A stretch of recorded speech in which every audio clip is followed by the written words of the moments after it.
Good morning.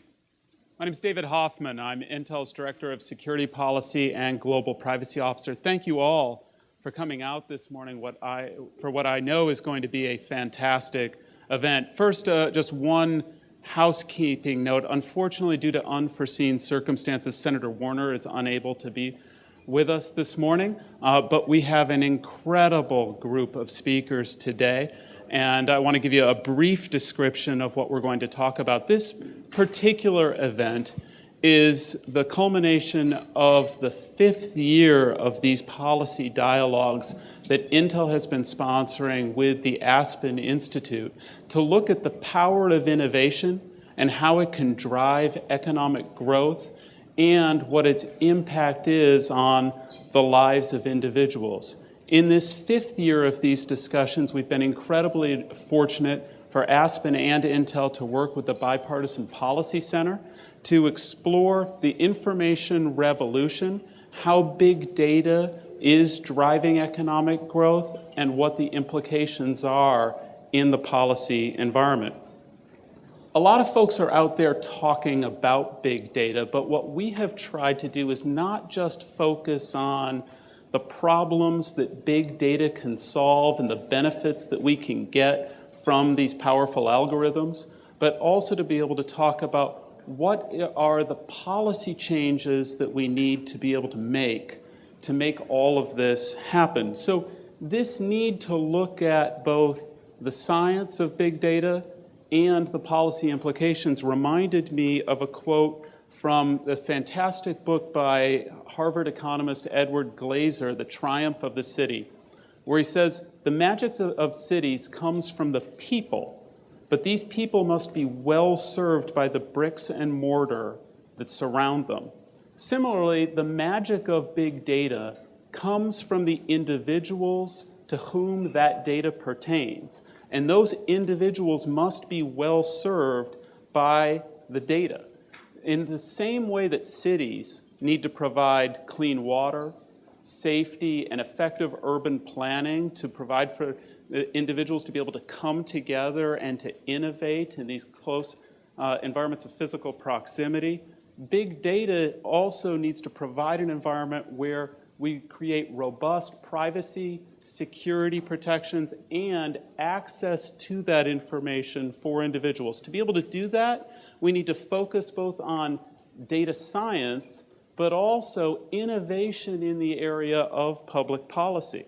So this need to focus on both science and public policy reminded me of another quote, and this quote is from Walter Isaacson's introduction to his Steve Jobs biography, where he wrote, "The creativity that can occur when a feel for both the humanities and science combines in one strong personality was the topic that most interested me in my biographies of Franklin and Einstein. And I believe it will be a key to creating innovative economies in the 21st century."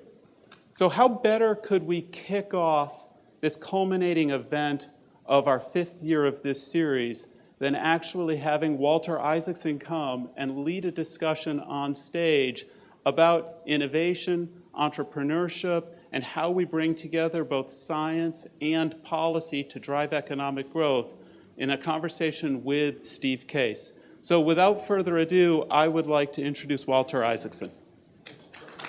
Yeah, great. Thanks. Thanks. Thank you so much, David. And I brought Steve with me, so we didn't have to do a little choreograph here. And Steve is the perfect person to do this. I'm actually writing another book. Mark Warner is the perfect person No, to do no, this, no, but Mark's Steve not is- here, so I'll try to fill both. I would have said that if Mark had been in the chair too, yes, right. No, I'm actually writing a book about how the digital age was invented. And I've gone more and more into Steve's background as a great entrepreneur, but as the person who first connected people with personal computers to social networks and to information.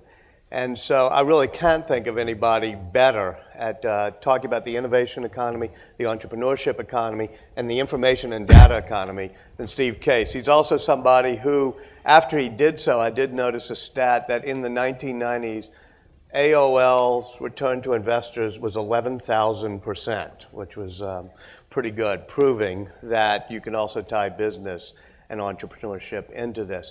So Steve, let me start, if I may, with what was the concept when it was really three amazing entrepreneurs, you, Bill Von Meister, and Jim Kimsey, all different, working together to say, if we give people access to information, it will transform, what they can do. Yeah, first of all, it's great to be here and glad to see everybody here this morning.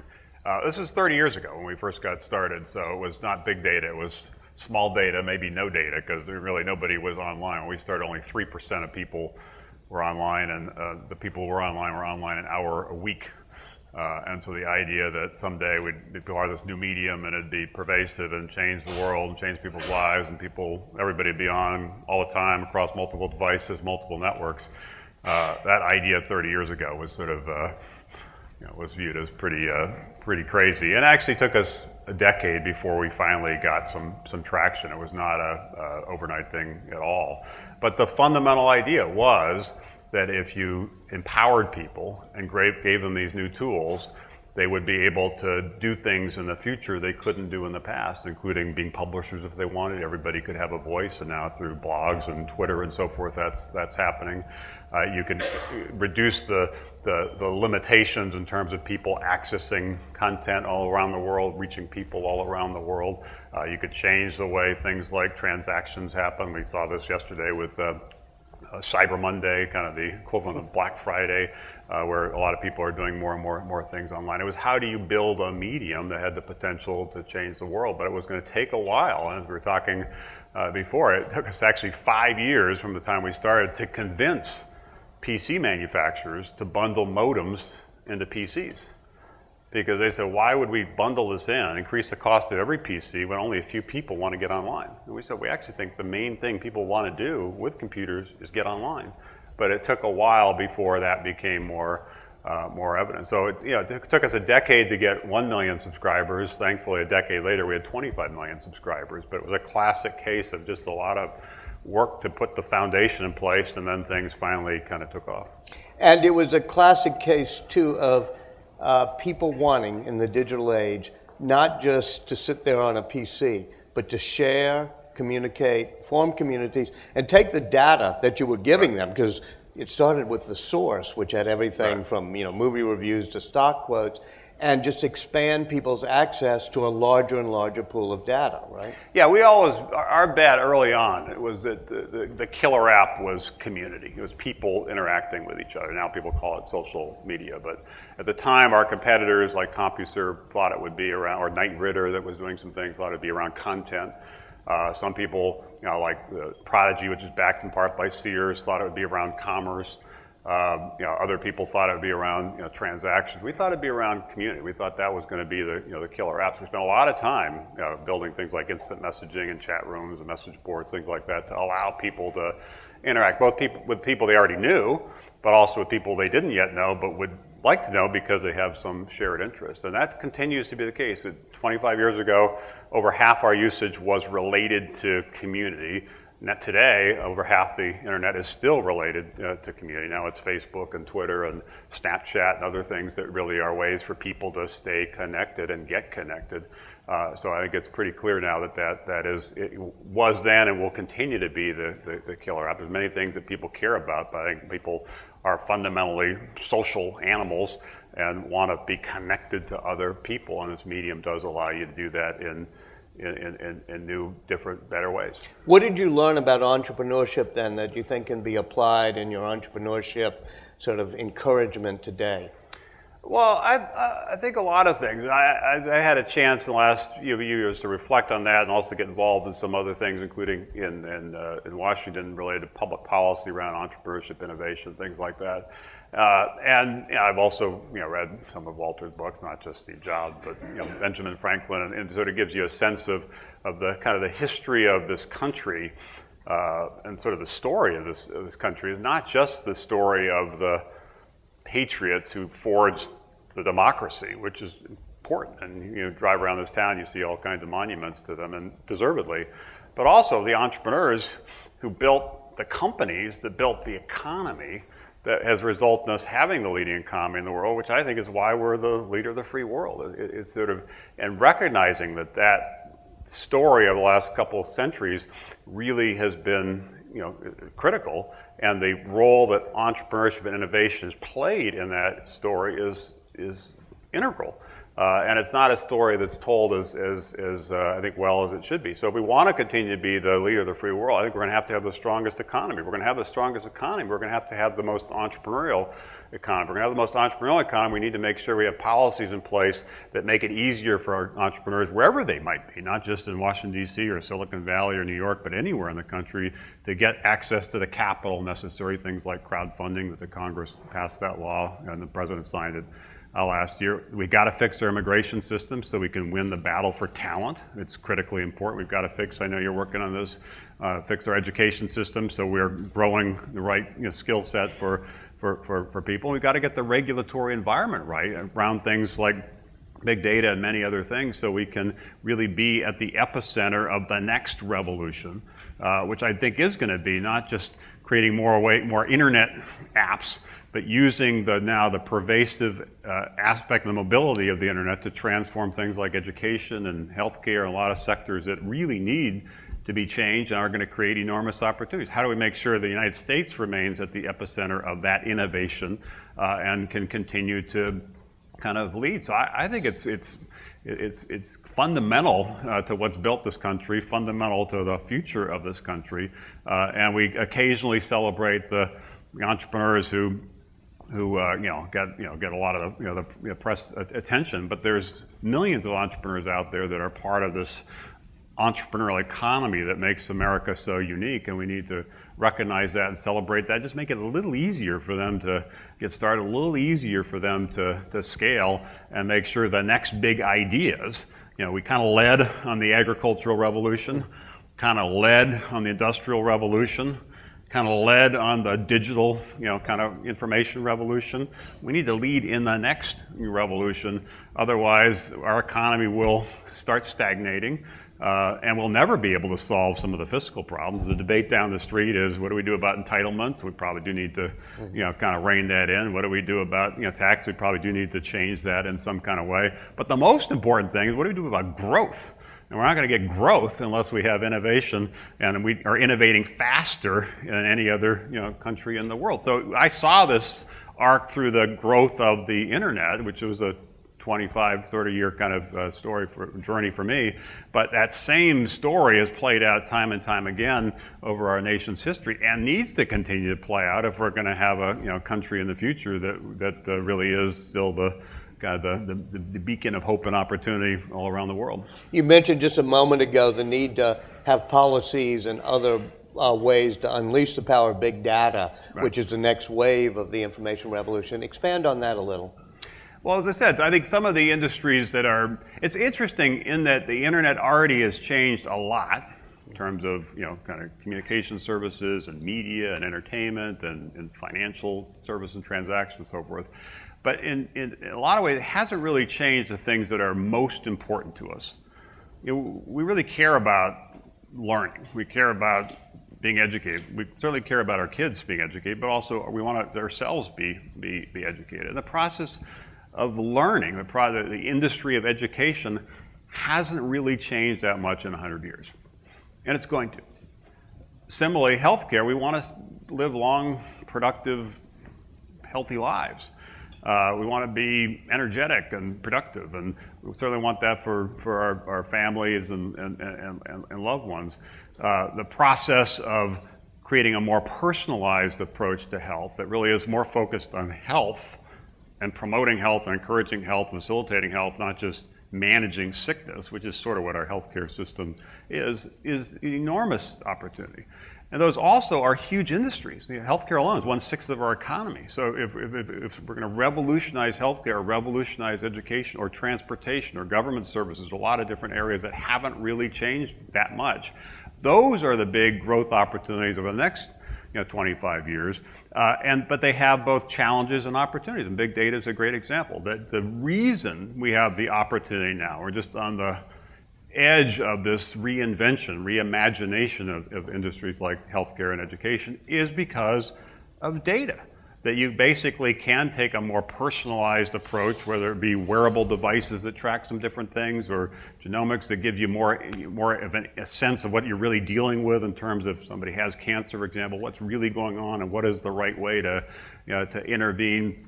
That data, that big data, gives you the sense of hope and possibility, but also creates some risk associated with things like, in that particular case, things like privacy. Similarly on education.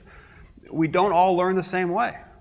Different people process information in different kind of ways, yet it is pretty much a rote, one-size-fits-all approach to learning. One of the things that's beginning to happen, I think it will accelerate in the next 10 or 20 years, is a more personalized approach that is based on analytics that allow you to kind of customize learning based on how you best learn. If you better, more videos are helpful, you'll see more videos. If different summaries or interaction with other people are helpful, you'll have more of that kind of interaction. That again is all about data. And how do you use that data in a clever way with the right kind of individualized data coupled with, where appropriate, this broader sea of data to customize and personalize the experience. And that is what gives us hope for better health or better learning. But you got to have the innovation economy that drives those ideas, and you've got to have the right public policy framework in place to support and facilitate those ideas, which is recognizing there are risks and you have to be concerned about, particularly things like privacy and health. But you can't be so concerned about that you gut your ability to allow that innovation to happen. And because that innovation will happen, it just will happen somewhere else. So how do we make sure we're at the epicenter of that next big revolution and have policies that are supportive of that? And it's tricky, and that's obviously the reason to have conversations like this today. But getting this right is critically important. Now, I actually think the government got it right with the internet. 50 years ago, the internet was formed, as I'm sure all know, because of government investment in basic research, the DARPANet, that basically created the underpinnings of it. It was only 22 years ago, 1991, a decade after I got involved, that it even became legal to connect a business to the internet. Up until then, it was illegal. The internet was for non-commercial use. Educational institutions, government institutions, not businesses, not consumers. So it's only been 2 decades since that has been opened up. And when it was opened up, the government basically said, look, we don't quite know what's going to happen here. Let's just let's let the 1,000 flowers bloom and then let's see what happens. And lots of flowers did bloom and a lot of interesting things happened. Now that it's got more scale, there are issues that that need to be dealt with to make sure the right kind of rules of the road are in place. But it actually was a pretty good example of the government investing in something early. When it became appropriate to open it up to commercialization, kind of had a relatively hands-off approach to it. It did flourish. The United States was at the center of that revolution, and it has helped drive our economy. And we need to make sure we continue to run that play in the future as these new industries get reinvented and their opportunity for growth for our economy can be accentuated if we really are the leader in driving these new innovations. That's a wonderful narrative arc, and it does apply to the information age we're into now. I think it was Lisa Muller and I were talking just earlier about next year when we do this. It should be on education and health, how that's being disrupted and transformed by the ability, if we are smart enough to do it, to get the big data and then allow people to create analytic tools. One problem is, most of us are not connected electronically with our health records, right. And most teachers and classrooms and students aren't connected into a big data pool with their performance and what's working.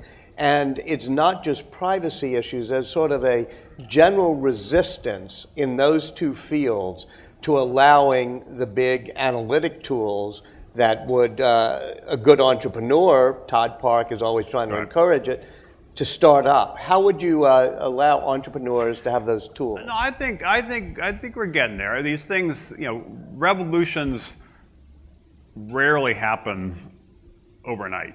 Revolutions usually happen in an evolutionary way. I even said, even though this sense of the internet kind of came out of nowhere, it didn't come out of nowhere. It was a lot of people right after 10, 15, 20 years before it kind of broke into the mainstream. And there's a lot of foundational things that need to put in place before you hit that kind of tipping point. I think we're doing a pretty good job of starting to put that basic framework in place. And one of the things that's been really smart the government's done is open up its own data. It's got tremendous data across different agencies of government, and the agencies themselves are never going to be the most innovative ones to figure out what ways to take that data and apply it, and particularly kind of mash up the data from a lot of different sources, both other government agencies and other kind of sources of information to create interesting businesses that can do interesting things for either for businesses or for consumers. That we've seen that happen across a lot of different innovations, and with weather data and GPS and other things. A lot of great businesses have been formed, and people's lives have been improved because of the innovations. But weather data is one of the very few, you could really say. They opened up all the data, and people started wonderful companies because of it. How do we get them to do that? For things like health, education? Well, I think health are beginning to happen. Obviously, right now we're living in the hyper focus on health websites, particularly here in Washington, given the problems with the launch of the site.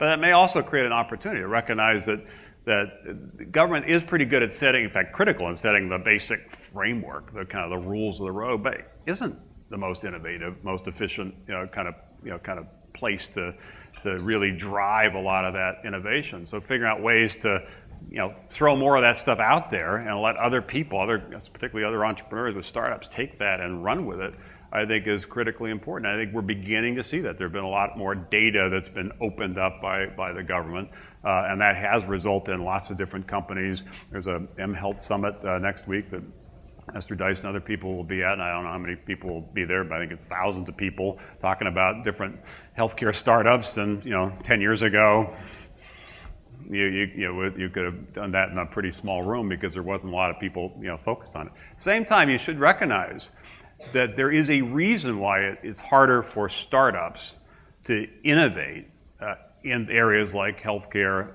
and education, because they really are not, as much as you'd think, consumer-driven businesses. Mm-hmm. They really are enterprise businesses. Most of the big decisions around education are not actually made by parents or students or teachers.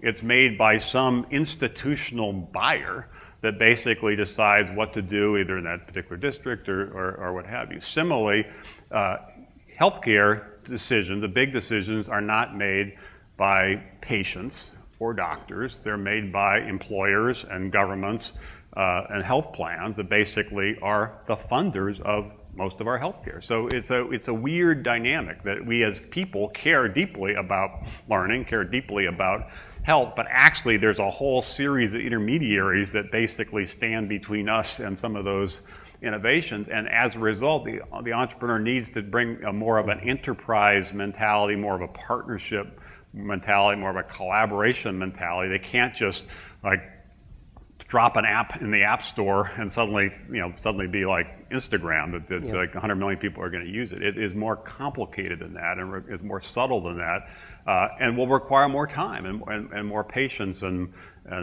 more perseverance. But I think there is now a recognition that there's some big opportunities. I even called it the second internet revolution. The first internet revolution was getting people to understand it, getting people connected, and a lot of great companies were formed that basically have been internet companies. The second internet revolution, I think will be the next 25 years, is going to be using the internet to disrupt and improve the way other things in our lives, like education and healthcare, are dealt with. I think it's an enormous opportunity, and if we get the policy right, it's an enormous opportunity for growth for the United States. If we get the policy wrong, that innovation will end up kind of moving to other places, and we will not have the kind of robust economy that we'll need to ever have a stable, fiscal situation. We've got to get from the 2% or so growth rate to at least 4, maybe 5%, which we can do. And historically, look at the last half century, we've kind of been in that 4 or 5% range. But if we don't, and we slip down from 2% to 1 to 0, we'll never fix those we're going to problems. we'll see a flat line. And then the best example, to me, the vivid example, is Detroit. That a half a century ago, Detroit was Silicon Valley. It was the most innovative entrepreneurial center in the country, arguably in the world, because at the time the most innovative technology was the car, and Detroit was at the epicenter of that. Grew like crazy. But I'm sure you know, in the last few decades, things have been, kind of in decline. Detroit went bankrupt.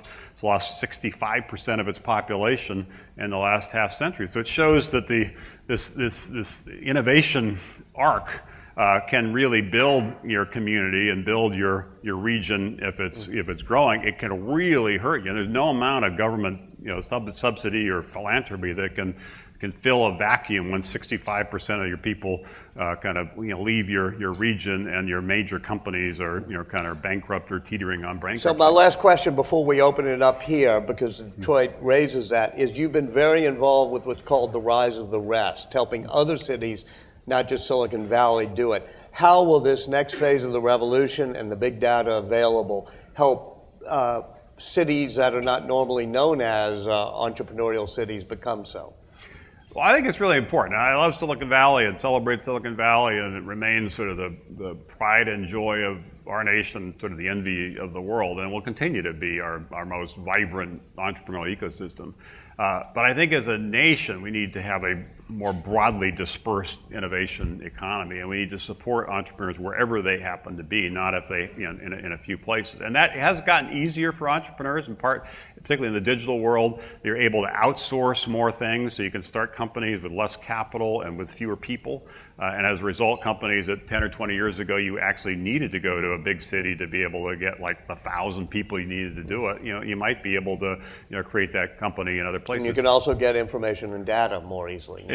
And Instagram, as an example, was sold for $1 billion. I think when they were sold, they had 12 employees.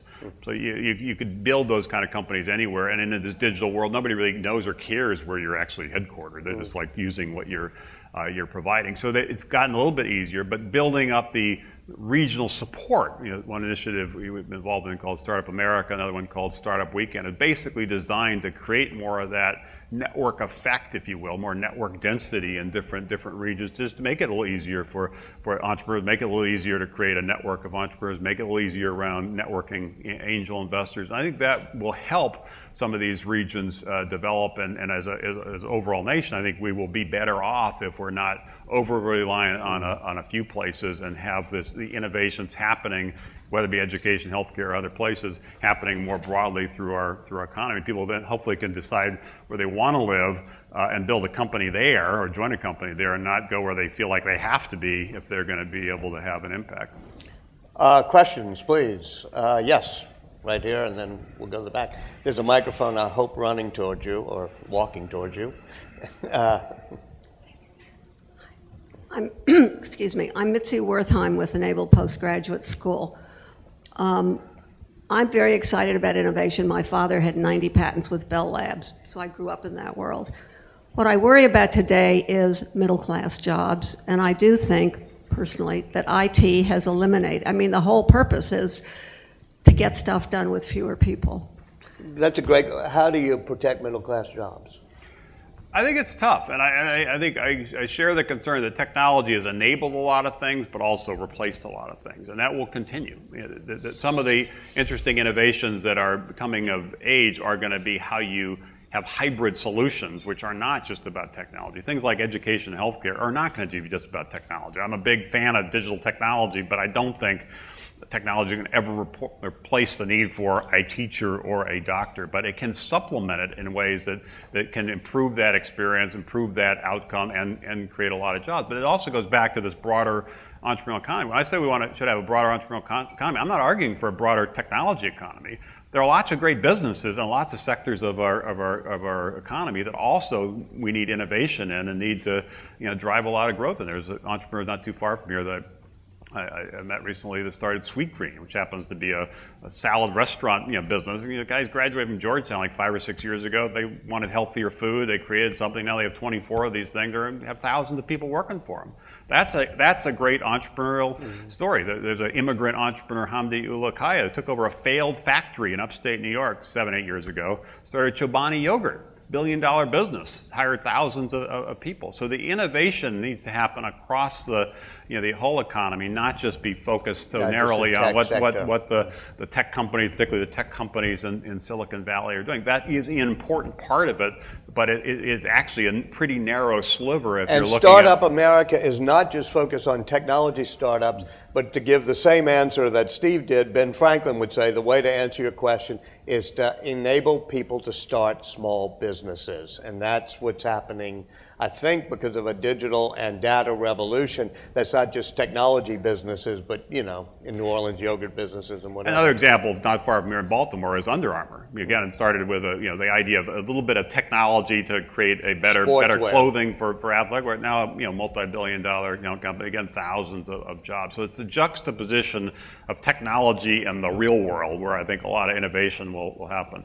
Yeah, I'm sorry, that gentleman there was first, at least in my eye, and then I'll try to catch you, and I'll also probably start getting signals, so let's keep Could you talk a little bit about your learning from your own entrepreneurial experience in healthcare, Revolution Healthcare, where it seemed to start as a consumer-focused electronic records, that type of thing, how your thinking has evolved from your own entrepreneurial experience with that healthcare initiative? We started a company probably about 8 years ago, and there were a handful of things we were doing under one company, and one of the findings was we too, even though we bring an entrepreneurial perspective, were not nimble and innovative enough trying to do it under one roof. So we actually split into a handful of different companies. One company called Extend Health was focused on creating insurance marketplaces. It was quite successful, actually bought last year for $500 million by one of the Towers Watson, one of the leaders in that space. We took another, which was a consumer information company, merged it into something now called Everyday Health, which is one of the leaders. I think now the leader, and I think 40 million people are using their information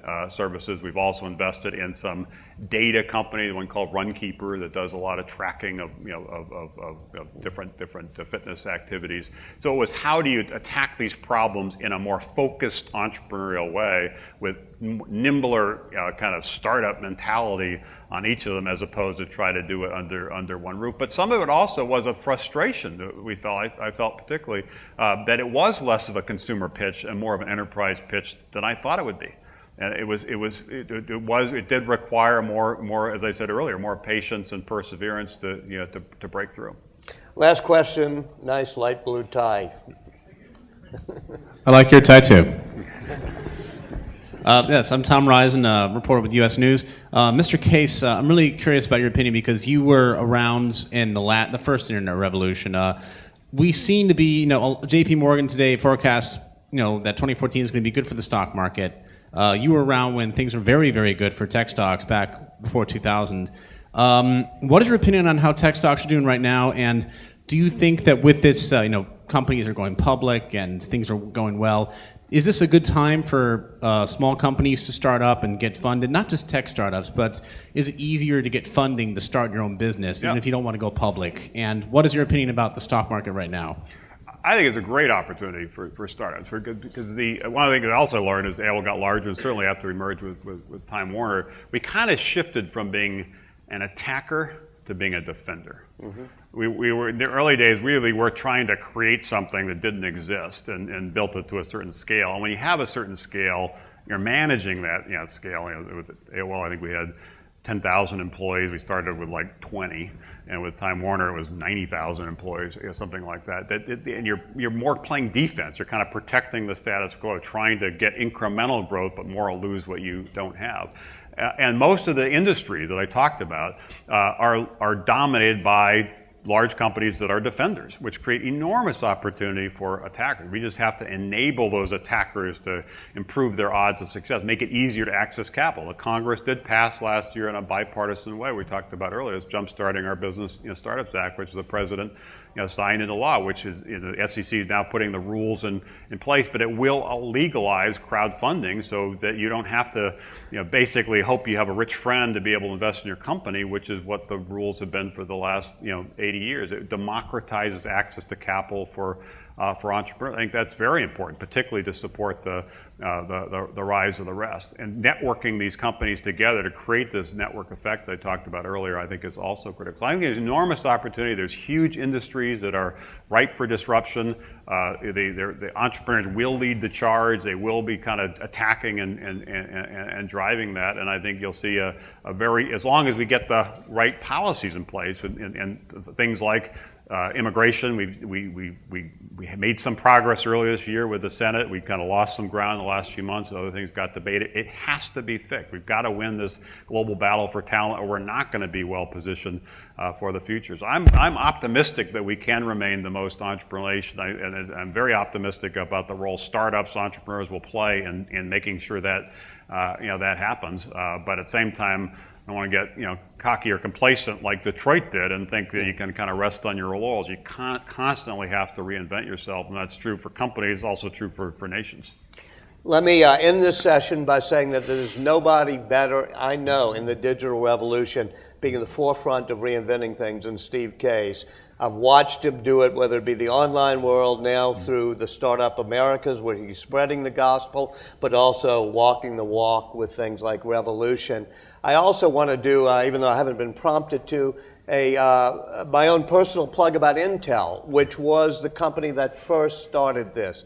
In the research I've been doing, it's totally amazing that if you look at access to capital you just talked about, they helped invent the venture capital industry by Fairchild breaking up, Gordon Orr, Robert Moyes, and Andy Grove starting Intel, but getting Arthur Rock to say, how are we going to fund it in a new type of way? And over again, Intel has been in the forefront of figuring out how we're going to use new ways to disrupt industries, whether it be the microprocessor, the microchip, and everything else.